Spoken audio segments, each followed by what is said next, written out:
Hello, guys. I just wanted to give you all a bit of a message here for everybody. Let you know in advance what the game plan is, right? Forgive me.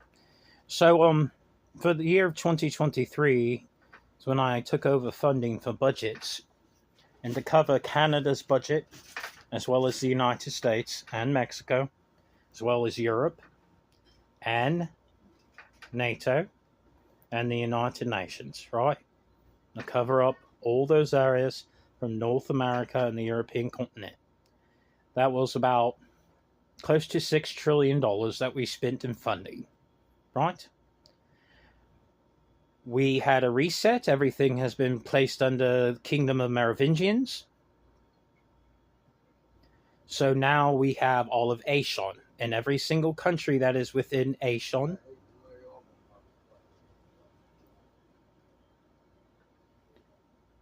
the Philippines, Australia, as well as New Zealand, and all of Southeast Asia, which is called the Third Kingdom. But that's included now into the Merovingian Empire, which had to be taken in and covered, right, for what's coming for the next round of funding, right? We wanted to open up that corridor because it was kind of closed off, right? It was a dead end with India, and we needed to be able to open up manufacturing and all of our different types of productions that were going on in the south, right? Right down there in the Southeast Indian Ocean, right? And we wanted alternative investments and alternative manufacturers than what was being able to be offered with China, right?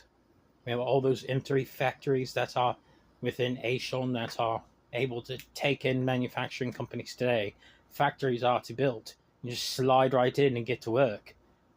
No investment needed. You can get right in today and we can start producing goods for way cheaper than what you were paying everyone else, right? The HSBC contracts got repaired.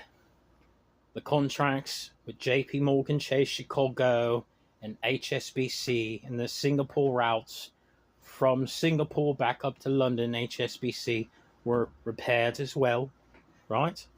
Because Kim Jong Un asked if that's what we were doing, and yeah, so it got taken care of, right?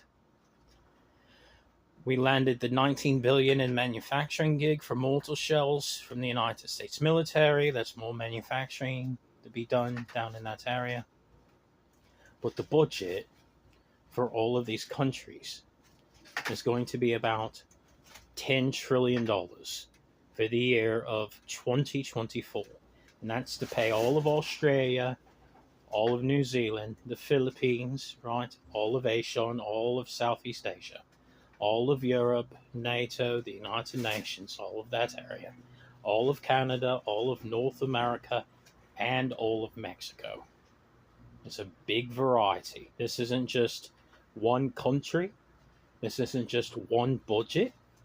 This isn't just one singular entity that's going to need to be satiated for the year of 2024. I'm looking at probably $10 trillion to pay for the whole shebang.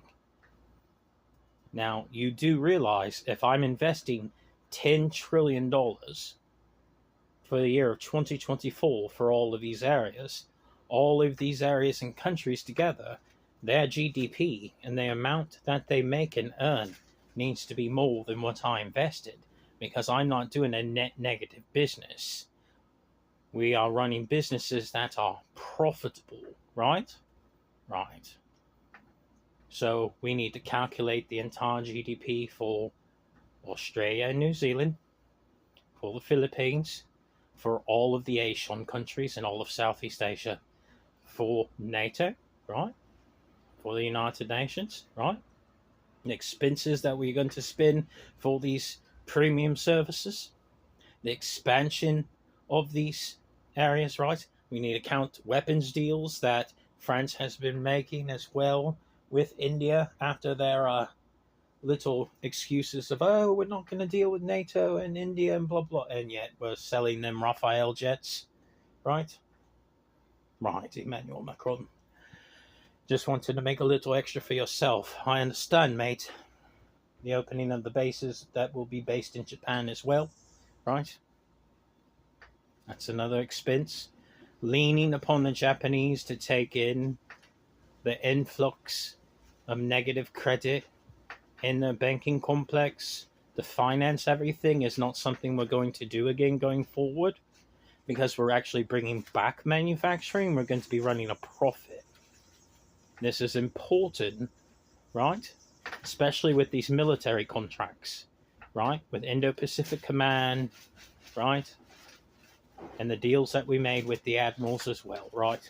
This is very important for us going forward on how we're going to pay for everything, right? Because let's be honest, no one's the president right now because the old man's cuckoo. He's got a touch of silliness in the head, Alzheimer's, whatever it may be, mate. Dementia, whatever. Maybe just getting old and isn't as sharp as he used to be. That could be it too, mate. Fact of the matter is, they're not fully there, right? And because of that, he's not fully there. We're not dealing with the charlatan orange retard from the last administration. It's the military and myself who's been trying to run all this stuff and pay for it. So these are our funding goals, right? To reach.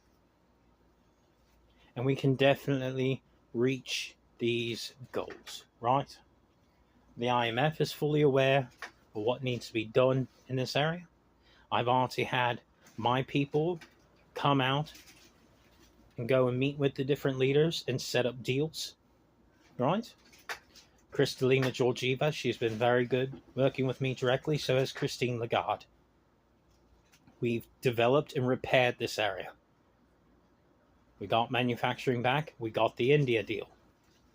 Now it's time to provide funding, because now that they're under our umbrella, it's our expense. And these are things that we're going to have to pay out of pocket for, right? Very good. I'm sorry you all have all these problems, right? I'm sorry you're running into all these issues. But we need to bring back jobs. Jobs, jobs, jobs, jobs, jobs. And you all keep saying, oh, you mean more manufacturing jobs? Yes, a lot more. I need a nation of workers. I don't need thinkers. I don't need people on the social media thotting and bopping, wanting to be social media presenters. I need people who go to the factory every day. All over, mate. And now I can get even cheaper goods than what we were paying before because of this deal. I invested all this money.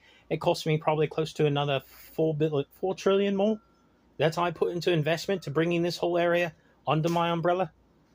So I've already spent a pretty penny on it, right? Just to bring them in. Fact of the matter is, mate, it's going to be funded. It's going to be approved. You will receive your checks by way of London through the city, the Vatican. The treasurer himself will sign off on these. We will draw upon the accounts with Switzerland. They'll be sent down to the pipeline. Singapore will disperse the payments. This is real life, how we actually fund it. But what you're going to do in reality is start producing jobs. Because at the end of the day, mate, after all the stupid opinions and fake religions and pretend characters that you all act like you are completely gone. I have actual real countries with real populations that require real world budgets to pay for real world expenses in reality, not a fantasy world. And to fund all this area and to keep us going is going to be about $10 trillion in reality, is how much I will spend on this. So let's get to work, man, because I don't have time for woo-woo Fantasyland or fake wedding ceremonies or pretend nonsense or anything else that people put out into the world. I got people who are hungry, people who need jobs, and people who want to take care of their businesses and their families to have a good life for themselves. And we will provide that for them, right? Because I'm not a deadbeat.